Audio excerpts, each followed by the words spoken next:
Hello again, Year 5. It's Mr. Ferguson here. If you haven't noticed already, I'm sitting in 5CF instead of being at home like I've normally done chapters before. It's a Monday morning and I'm about to teach Year 6. Don't tell anyone, but I'd rather be teaching you lot in Year 5. But it's really nice that Year 6 get to have a couple more weeks at school because it's their last year. So it's nice that they're able to spend a bit of time, but I do wish Year 5 were back as well. Anyway, I'm going to read you chapter 30, an unscheduled diversion. When you look at the moon from Earth, it looks a bit smudgy. I mean, you know the smudges of mountains and so on, but really they just look like blotches. But from where I'm sitting, you can see they're mad, spiky storybook mountains. The surface is white as paper, and the shadows are sharp and definite. It's like looking at the map of an imaginary realm in a Warcraft manual. Massive mountains, deep valleys, empty plains. All it needs is a few trolls and dragons and a big fancy compass. "What?" yelled Florida. "What is the moon doing there?" I said calmly, "Oh, you know, orbiting the Earth, affecting the tides, stuff like that." It's important for a parent to stay calm in all eventualities. Inside my head, my panicky 12-year-old voice was screaming, "It's pulling us nearer and nearer. It's pulling us into orbit. That's what it's doing. We're going to be left circling the moon forever. What are you going to do?" The truth is, I had been hoping that when I got into the dandelion, there would be some brakes and a steering wheel, and I'd be able to stop us, change direction, maybe do an intergalactic 3-point turn, and drive us home. But there didn't seem to be any controls at all. I'm just going to grab my tea. Wouldn't be right without me having a tea. Florida shrugged and said, "I suppose we'll just have to take a free return trajectory around the moon and bring us back." "Sorry?" She said, "You know, like on Apollo 13. Calm dad voice, out loud. "Yeah, exactly. That was exactly my plan. What you just said." Scared little boy voice, inside. "What did she say? Is she saying there's some way out of this?" Florida plonked herself down on one of the bench seats and growled. "I hate it when this happens. When you think you're nearly home, and the bus goes off on some, what's it called? Trajectory? No, you know, when you catch the 81, it comes right up to the flyover and you think, I'm nearly home. Then it goes off under the flyover, round the island, all the way back up to the 24-hour Tesco before it comes back to where it was when you were nearly home." Oh yeah. She crossed her arms and stared out of the window. She really did look like she was sitting on the number 81. I sat down next to her and said, "Yeah, trajectories. Don't you hate them? How do they work exactly?" And then she told me the whole story of Apollo 13. Which is this. Apollo 13 was on its way back to the moon, when one of its oxygen tanks blew up. The crew climbed into the little tiny landing module and used it as a kind of life raft. Then they flew right round the back of the moon so that the moon's gravity would give them a little bit of extra speed and, by burning their remaining engine at the right time, broke their orbit and made it home to Earth. Obviously that's the summary. In Florida's version, there's a lot about whether 13 really is an unlucky number, and which Hollywood actors played the astronauts in the film version. Kevin Bacon and Tom Hanks, by the way, and who those actors are married to now. While she was talking, the others must have noticed the open hatch in the floor of the command module. One by one, they floated down into the dandelion. The first one in was Hassan. He didn't seem to notice the moon at all. He spread himself out on one of the bench seats, saying, "It's much more comfortable down here." Samson too stared out of the window, with his mouth open, until Florida said sarcastically, "Yes, it's the moon. We've got to go right round the back of it. Can you believe it?" The moon? But no one said anything about the moon." "It's a diversion," said Florida. "An unscheduled diversion." "But the moon? It's so far away." "Not anymore," said Florida. The real problem was Max. It wasn't the moon that bothered him. It was the dandelion. Our mission was to decouple this module, to put it in orbit. We must do it now. I explained we couldn't do this right in this minute because we had a problem. Not to release means we failed. Failure is not an option. We haven't failed, we just haven't succeeded yet. We'll press the green button when we can. But Dr. Drax said... Dr. Drax didn't know. She knows more than you do. I am now going to press the green button, he said. I ran after him. Weightless running isn't exactly speedy. It felt like one of those dreams where you're trying to get away from mad dogs but your feet are sort of stuck to the floor. In the end, I sort of toppled forward into an involuntary somersault. Just caught him with my foot and sent him spinning back towards the seats.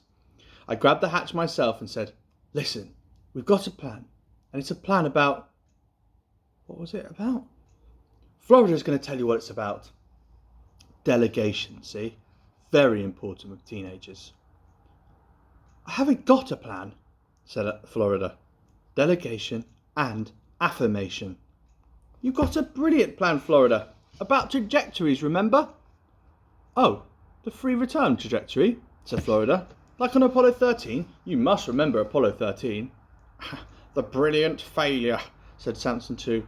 "The lunar mission that was supposedly abandoned because of a faulty oxygen tank." I didn't notice him saying supposedly at the time, but I certainly noticed it. 10 minutes later. She explained the whole thing to them about going round the back of the moon until we were facing the right way. And she pointed out that it was going to be easy for us. It was going to be right, in fact. On Apollo 13, all they had was this tiny module, and it was really cramped and there wasn't enough oxygen or power. We've got this whole solar-powered dandelion. It's got plenty of room and loads of food. So, it's a picnic, really. By comparison, the dandelion is meant for space travel, but not re-entry. The command module is meant for entry, but not really for space travel. So we use the dandelion to get us back to Earth orbit. Then we go all the way back to the command module and use that to get back to Earth. Understand? Everyone said yes. What was there not to understand? But Max said, "Yes, I understand. And now I am going to press the green button." "What? Have you been listening to anything we've been saying?" "Yes, but I listen to Dr. Drax more." "Anyway, you can't press the button," said Hassan, "because it's my turn." And the two of them hurled themselves towards the hatch. I shouted, "No one is pressing the green button. We'll all be killed." Samson II said, "Of course we won't be killed. You don't believe we're really in space, surely?" Everyone stopped and stared at him. "Of course we are not really in space. This is a trick Dr. Drax played on us. If we open the door, we'll find we're in fact in the middle of Infinity Park, same as always. In fact, I'm going to open it now." He kicked his feet on the back of the seat and floated off towards the airlock. I was going to go after him too, when I realised I had to go after Max too. My brain tried to choose between being shot out of a spaceship and accelerating to death, or being set adrift forever and ever in a space ice cream van. In that horrible moment I realised that the real danger wasn't the infinite vacuum of space, or the 6 million possible flaws in the rocket. The real danger was the children. Remember, a teenager is barely in control of anything, not even his or her own body. You are in control of everything. If your teens are reacting irrationally or disproportionately to some little thing, it's up to you to try and work out what's really upsetting them. From Talk to Your Teen. Max was upset because he's very fixated on success. To him, being halfway to the moon in an ice cream van meant we were failures. He thought that if we jettisoned the dandelion, we'd be winners again. As for Samson II, he was upset because he totally flipped out. Which is understandable. If I didn't have to look after the others, I'd flip out too. All I had to do was sort Max out, to show him that we were getting ourselves home in one piece after all. The problems we'd have would be an even greater achievement than just doing what Dr. Drax had told us to. So I said to him, "You know, Max, after all our problems, getting home in one piece will be an even greater achievement than just doing everything that Dr. Drax said." He said, "All our problems are Hassan's fault." "No," said Hassan, "they're all your fault." "You pressed the wrong button. Now I'm going to press the right one." "No, I didn't press any button. You did." I said, "I'm the daddy. and I decide who presses the buttons. And I've decided that whoever wins my game presses it. When I say so. Wins? Said Max, suddenly interested. Like I said, every monster has his soft zone. Winning is Max's. What game? Yes, what game? It turns out that Hassan had a board game in his pip. This game, he said, taught me to love money. That's why I love it. The game was Monopoly. There really is no getting away from it. I suppose that's why it's called Monopoly. Low gravity Monopoly is better than the Monopoly play around the kitchen table, and that only lasts a few minutes. If you've got a magnetic travel set like Hassan's, the pieces will stay on the board. And if you carefully keep hold of the money, that's okay too. The problem is the dice. You can throw the dice, but they won't actually land. They just drift off in random directions, dipping and swooping like genetically modified sugar cubes, and they never stop spinning. The endless spinning really interested Samson too. Fascinating, he said. There must be some way to harness the energy these dice create by spinning like this. Then, just in case I was starting to feel a bit relaxed, he added, I wonder how Dr. Drax has achieved this effect. It really does feel as though we are weightless. You could almost believe you were really in space. So we did try throwing the dice onto a loop of sellotape that we stuck to one of the seats, but it didn't really work. And during the arguments about whether it was a 6 or not, I spotted Max heading back to the command module. I shouted, What about rock, paper, scissors? None of them, except Florida, had ever played that. They were completely interested in it for about 20 minutes.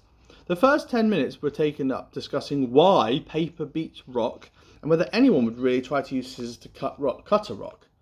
I had a round with Max in which he played dynamite and I played scissors. Then in the next round he played rock and I played scissors again. Scissors wins.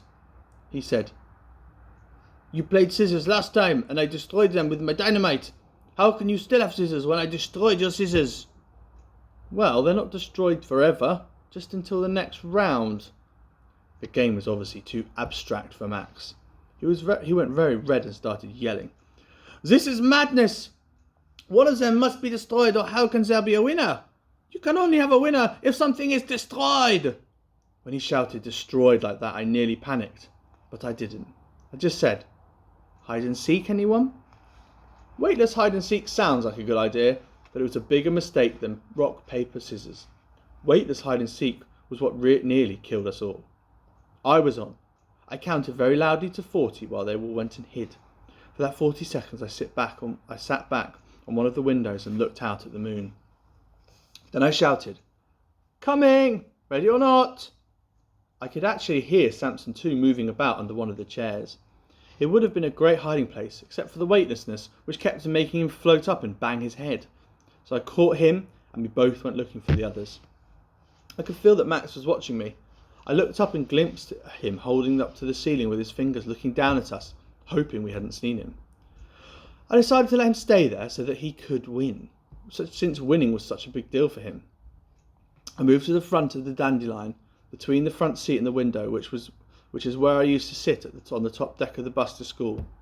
I noticed there was a bigger than you really needed space between the two front seats and a kind of groove in one of the floor panels. I gave it a tug and rolled sideways.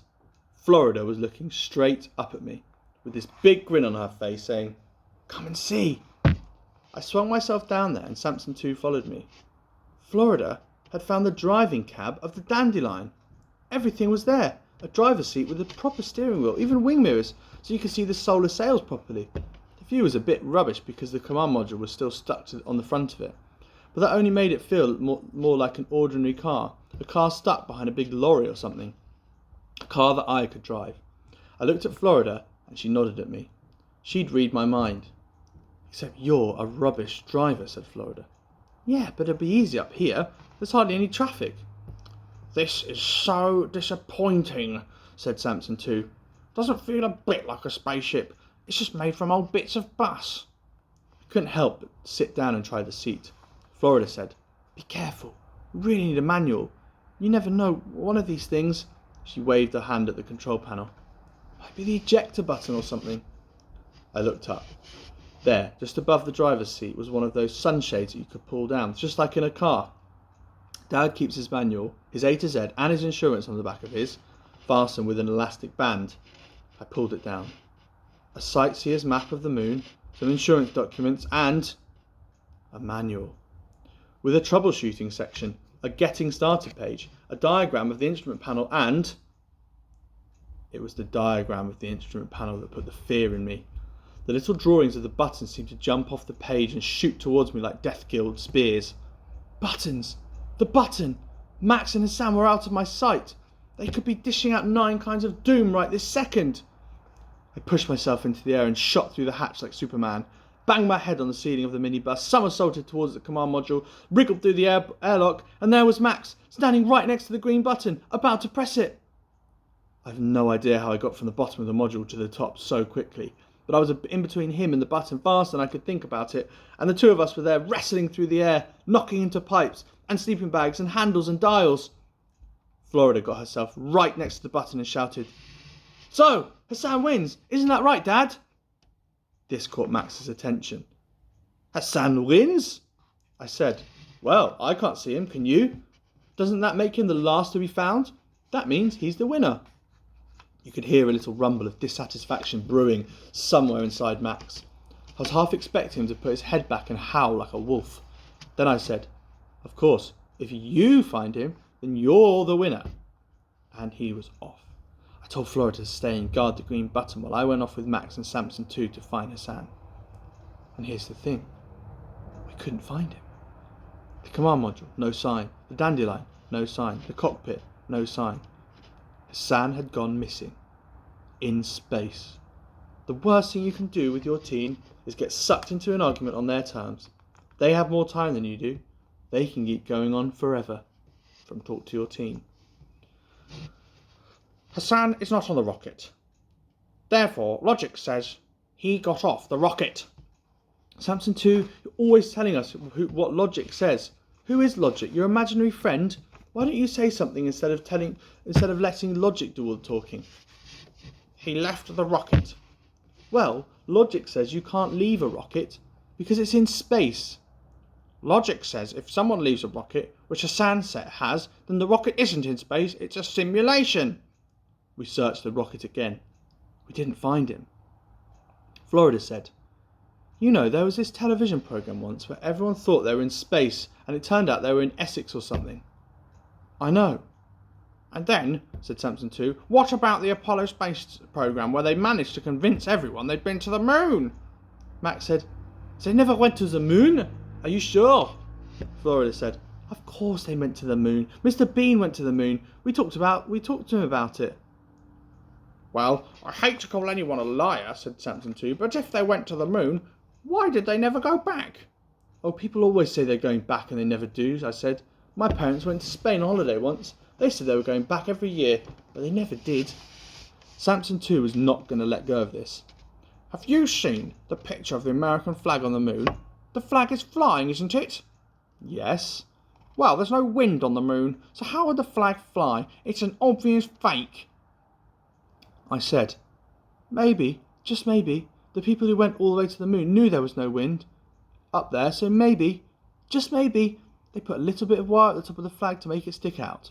After all, they did build a whole load of rockets with 6 million moving parts each, so maybe, just maybe, they actually thought of putting some wire in flags." Samson 2 didn't even blink. "Logic," he says just open the door and see."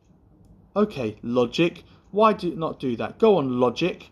"I will." "I didn't say you. I said logic." "Logic says I'll do it." "No. Logic says I'll do it. I'm in charge. I'm the one responsible. I'll go outside." Why did I say that? I'm going to leave it there. This is a long chapter, so I'm going to call that part 1 of chapter 30, Unscheduled Diversion. That's been 20 minutes. I'll read the rest in another video, otherwise it'll take forever to upload to YouTube. So I'll see you very soon. Goodbye.